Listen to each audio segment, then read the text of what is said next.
నమస్తే can media ప్రేక్షకులకు స్వాగతం. నేను మీ అబ్బాయి నాయుడు. ఈరోజు పుట్టినరోజు జరుపుకుంటున్నటువంటి నందమూరి తారక రామారావు ఎన్టీ రామారావు కుమారుడైనటువంటి నందమూరి బాలకృష్ణ యువరత్న సీనియర్ సినీ నటుడు, హిందూపురం ఎమ్మెల్యే, హిందూపురంలో 3 సార్లు గెలుపొంది హ్యాట్రిక్ సాధించినటువంటి వ్యక్తి బాలకృష్ణ గారికి ఈరోజు కెన్ మీడియా తరపున జన్మదిన శుభాకాంక్షలు తెలియజేస్తున్నాము. అదేవిధంగా ఈరోజు మనం ముఖ్యంగా ఈరోజు ప్రధాన దినపత్రికలో వచ్చినటువంటి వార్తలను విశ్లేషించుకున్నట్లయితే, మోడీ 3వసారి పట్టాభిషేకం, జవహర్లాల్ నెహ్రూ తర్వాత వరుసగా మూడవసారి ప్రధానమంత్రిగా ప్రమాణ స్వీకారం చేసినటువంటి వ్యక్తి నరేంద్ర మోడీ గారు. అంటే భారతదేశంలో స్వతంత్రం వచ్చిన తర్వాత సాధారణ ఎలక్షన్లు జరిగి ప్రభుత్వాలు ఏర్పాటైన తర్వాత జవహర్లాల్ నెహ్రూ గారు వరుసగా 3 సార్లు భారతదేశ ప్రధానమంత్రిగా ప్రమాణ స్వీకారం చేశారు.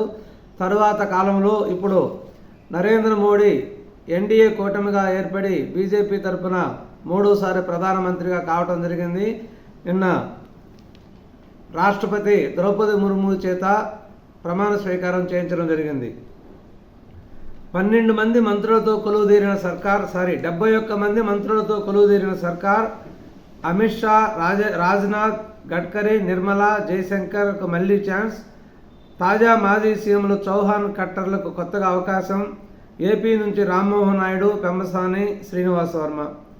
తెలంగాణ తరపున కిషన్ రెడ్డి, బండి సంజయ్లకు చోటు. 5 ఏళ్ల తర్వాత మళ్ళీ నడ్డాకు బెర్తు. అంటే 2014లో మొదటిసారిగా నరేంద్ర మోడీ ప్రధానమంత్రి అయిన తర్వాత జేపీ నడ్డా గారికి మంత్రి పదవి ఇవ్వడం జరిగింది. ఆ తదనంతర కాలంలో భారతీయ జనతా పార్టీ జాతీయ అధ్యక్షుడిగా పదవి చేపట్టిన తర్వాత మంత్రి పదవికి దూరంగా ఉండి తిరిగి 2024లో మరలా మంత్రిగా ప్రమాణ స్వీకారం చేయడం జరిగింది. అంటే ఇప్పుడు భారతీయ జనతా పార్టీకి కొత్తగా వేరొకరిని అధ్యక్షుడిగా ఎన్నుకునే అవకాశం ఉందని చెప్పుకోవచ్చు. భాజపా వర్మకు అనూహ్యంగా కేంద్ర మంత్రి పదవి. తెలుగుదేశం పార్టీ నుంచి రామ్మోహన్ నాయుడు కేబినెట్ హోదా. సహాయ మంత్రిగా పెమ్మసాని చంద్రశేఖర్కు ఛాన్స్. పురంధేశ్వరి, సీఎం రమేష్కు నిరాశ. ఢిల్లీలో ప్రమాణం చేసిన 3 మంత్రులు.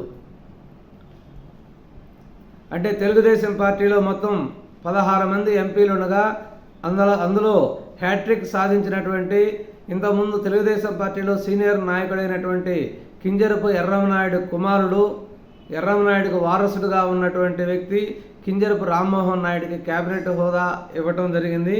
అదేవిధంగా సహాయ మంత్రిగా పెమ్మసాని చంద్రశేఖర్కు సహాయ మంత్రిగా ఇవ్వటం జరిగింది. భారతీయ జనతా పార్టీ గెలుపొందిన 3 ఎంపీలలో సీనియర్ సభ్యులను కాదని, అంటే పురంధేశ్వరి, సీఎం రమేష్ను కాదని కొత్తగా ఎన్నికైనటువంటి శ్రీనివాస్ వర్మకు సహాయ మంత్రి పదవి ఇవ్వటం జరిగింది. అదేవిధంగా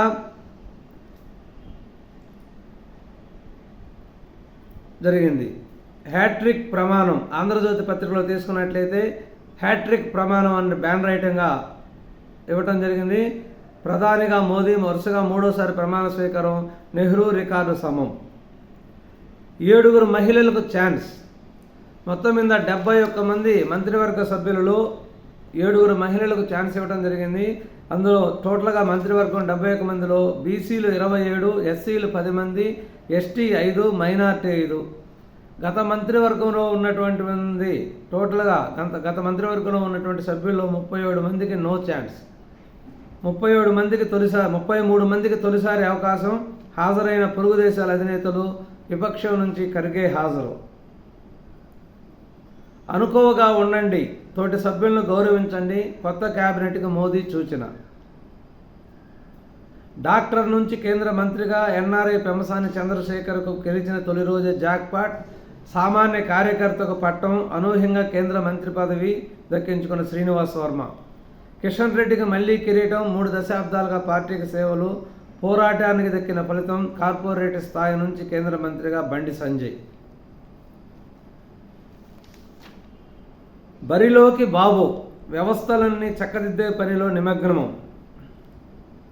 ప్రమాణ స్వీకారానికి ముందే గాడిలో పెట్టే చర్యలు, రోజుల వ్యవధిలోనే మార్పు చూపే యత్నం, అమరావతి ప్రాంతంలో సిఎస్ సుడిగాల పర్యటన, 200 ప్రొక్లైన్లతో జంగిల్ క్లియరెన్స్, రాష్ట్ర వ్యాప్తంగా వీధి దీపాల వెలుగులకు ఆదేశం, పారిశుద్ధ్యంపై దృష్టి పెట్టాలని సూచన, సీజనల్ వ్యాధుల నియంత్రణకు చర్యలు, సురక్షిత తాగునీటి సరఫరాకు నిర్దేశం, జగన్తో అంటకాగిన అధికారుల ఉద్వాసన, కీలక ఫైళ్లు మాయం కాకుండా అప్రమత్తం, ఫైబర్నెట్, ఏపీఎండిసి బేవరేజ్ ఆఫీసుల సీజ్, బాధ్యతలు చేపట్టగానే వివిధ శాఖల నుంచి సమీక్ష.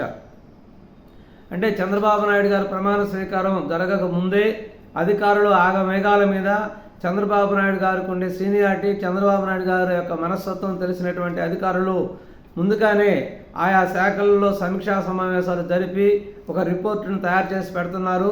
అంటే అతను వచ్చినప్పుడు కూలంకుషంగా చర్చేందుకు పూర్తి వివరాలతో కూడినటువంటి ఒక నివేదికను ముందుగానే అధికారులు తయారు చేసుకుంటున్నారు.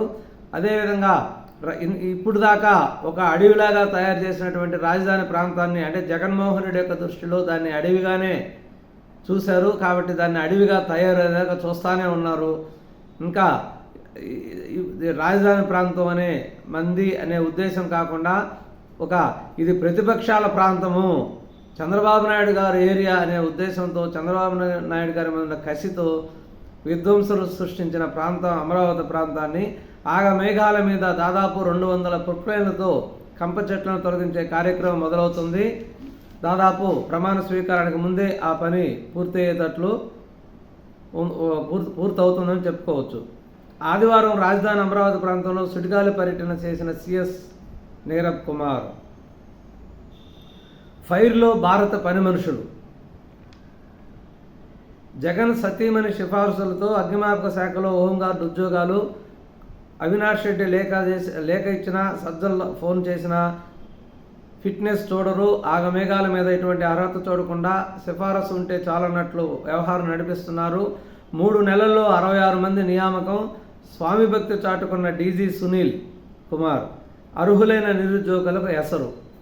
ఇది మరొక కుంభకోణంగా చెప్పుకోవచ్చు. అంటే ఫైర్ డిపార్ట్మెంట్లో కొన్ని పోస్టులు దాదాపు ఒక 60 మంది దాకా ఈ మధ్య నియమించినట్టు వార్తలు వస్తున్నాయి. ఈ 60 మంది నియామకం ఒక పద్ధతి ప్రకారం అనేక నియమ నిబంధనలకు లోబడి వాటి యొక్క అర్హతలను పరిశీలించి చేయాలి. కానీ ఎటువంటి అర్హతలను చూడకుండా అర్హులైన వాళ్ళందరినీ పక్కకు పెట్టి ఎవరైతే అవినాష్ రెడ్డి భారతరెడ్డి గారు చెప్తారో, అవినాష్ రెడ్డి గారు లేఖ ఇచ్చినా, సజ్జల ఫోన్ చేసినా, ఇటువంటి వైకాపా నాయకులు సిఫారసు చేసిన వాళ్ళు చెప్పిందే తడువుగా దాదాపు ఈ నియామకాలను చేపట్టి దాదాపు 60 మందిని నియమించినట్టు తెలుస్తున్నది. ఈ అర్హులైన ఉద్యోగాలందరినీ కూడా పక్కన పెట్టినట్టు తెలుస్తున్నది. ఎప్పుడైతే ప్రభుత్వం మారిందో ఆ డిపార్ట్మెంట్ నుండి ఉండే వాళ్ళు మిగతా వాళ్ళు ఈ యొక్క విషయాలన్నీ వెలికి తీశారు. వెంటనే దీని మీద చర్య తీసుకొని అక్కడ ఫైళ్ళని స్వాధీనం చేసుకొని దీని మీద కూడా విచారించవలసిందిగా కోరుతున్నారు. అక్షర యోధుడికి కన్నీటి వీడ్కోలు, మీ స్ఫూర్తి అజరామం. రామోజీరావు కడసారి చూపునకు తరలి వచ్చిన ప్రముఖులు, ప్రజలు, పార్థవ దేహాన్ని మోసిన చంద్రబాబు, తెలంగాణ ప్రభుత్వం అధికార లాంఛనాలతో అంత్యక్రియలు, ఏపీ నుంచి 3 రాష్ట్ర ప్రభుత్వ ప్రతినిధుల హాజరు, అతిరథ మహారథులు ఆత్మీయుల ప్రగాఢ సంతాపం. అంతిమ సంస్కారం నిర్వహిస్తున్న రామోజీరావు కుమారుడు కిరణ్ పక్కన మనవడు సుజయ్. మీడియా కింగ్, యోధానయోధుడు, తెలుగు లెజెండ్ అయినటువంటి రామోజీరావు గారు మొన్న శనివారం తెల్లవారుజామున చనిపోవడం జరిగింది. అతనికి నిన్న ప్రభుత్వ లాంఛనాలతో రామోజీ ఫిల్మ్ సిటీలోని శృతివనంలో అంత్యక్రియలు నిర్వహించారు. ఈ అంత్యక్రియలో పాల్గొన్నటువంటి ఆంధ్రప్రదేశ్ కాబోయే నూతన ముఖ్యమంత్రి చంద్రబాబు నాయుడు గారు స్మృతివనం దగ్గర కొంచెంసేపు పాడి మోయటం జరిగింది. పాడి మోసి అంత్యక్రియలో పాల్గొని తదనంతర కార్యక్రమాలు అయిపోయినంత వరకు అక్కడ ఉండటం జరిగింది. కత్తిఘాటు లేకుండా శవ పరీక్ష, వర్చువల్ అటాప్సీకి ఐఎంఆర్ ప్రోత్సాహం, 3D కన్వర్షన్, ఫోటోగ్రామెట్రీ సాంకేతికత వినియోగం, కర్నూలు, గుంటూరు, విశాఖలో అమలుకు ప్రతిపాదనలు.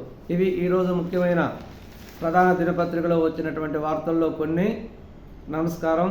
మనం మిగిలిన సమాచారం తర్వాత వీడియోలో చెప్పుకుందాం. దయచేసి ఈ వీడియో చూసిన వాళ్ళందరూ నా ఛానల్ని సబ్స్క్రైబ్ చేసుకోకపోతే వెంటనే సబ్స్క్రైబ్ చేసి లైక్ కొట్టి నాకు మీ ప్రోత్సాహాన్ని అందించవలసిందిగా కోరుతున్నాను.